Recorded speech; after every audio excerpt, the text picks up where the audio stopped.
Hey, this is Bernie Borges, executive producer of Social Business Engine. Welcome to episode 26 of Poolside Sales Chat, where I record this usually on Friday afternoons by my pool live. I've got a couple of animals floating around here. Anything can happen. Hey, this week I want to talk about what social media channels you can use to engage with your audience beyond just LinkedIn and Twitter, beyond LinkedIn and Twitter. Of course, in B2B social selling, LinkedIn and Twitter are the de facto social channels. But what about Facebook? What about Instagram? What about Periscope, Facebook Live video? What about Pinterest? What about Snapchat?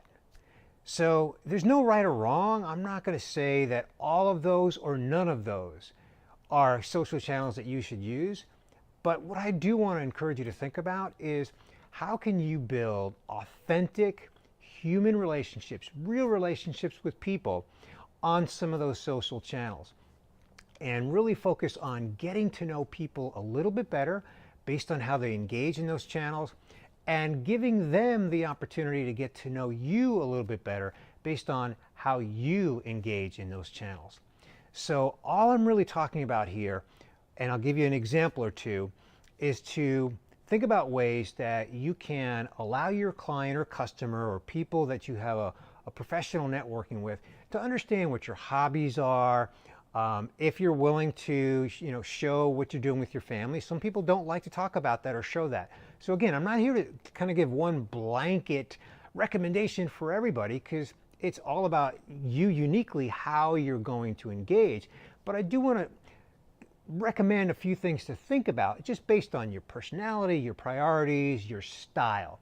So again, sharing activities, vacations, trips, conferences, holidays, again, hobbies. If you share some of those in social channels like Facebook, like Instagram, and you are connecting, making friends and following people that you're doing business with, well then they get an opportunity to get an insight into you beyond just the things that you talk about in business conversations.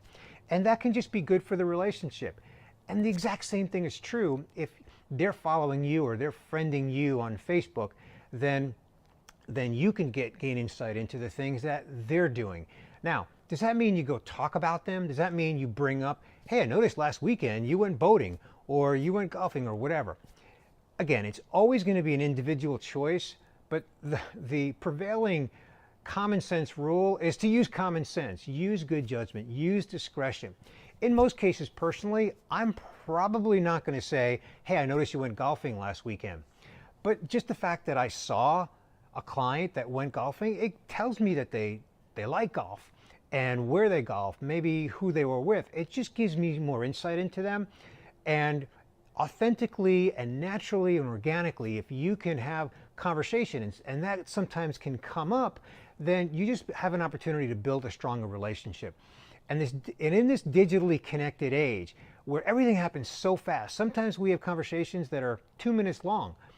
And it's really hard to build a deep and authentic relationship with a client or a prospect when it's a 2-minute conversation or a 10-minute conversation, even a 30-minute conversation or a 1-hour conversation that's deep on a topic, right? You're just kind of in the weeds on something. And even if it's an hour-long conversation, you really don't get the opportunity to build that human-to-human relationship because you're deep in the weeds. But if you can engage in social media in ways that's outside of that, and again, you get to know them a little bit, they get to know you a little bit, then it can just make that relationship a little bit stronger. And then maybe naturally, very organically, one of you might bring up a topic that is just something that you learned about each other. And that's just good for relationship building. And all I'm really talking about here from a B2B sales context standpoint is relationship building. And because we live in this hyper-connected digital age, sometimes relationship building is harder, especially since so much of the content and conversation that we have is digital. It's not face-to-face. I'm not saying it's never face-to-face, but a lot of times it isn't. So the social aspect of it, remember, social media is called social. So that's all I'm talking about here, is looking for ways, looking for opportunities to be more social. So that's it. Just a couple of things for you to think about. think outside of LinkedIn and Twitter. Look for ways, consider ways to actually engage with the people that you have business relationships with, and get a little personal at whatever level of comfort works for you and works for them. Well, that's going to do it for episode 26. For more content on social selling, B2B sales, employee advocacy, my podcast, go to socialbusinessengine.com. This is Bernie Borges, executive producer of Social Business Engine, signing off for today. I wish you continued sunshine. See ya.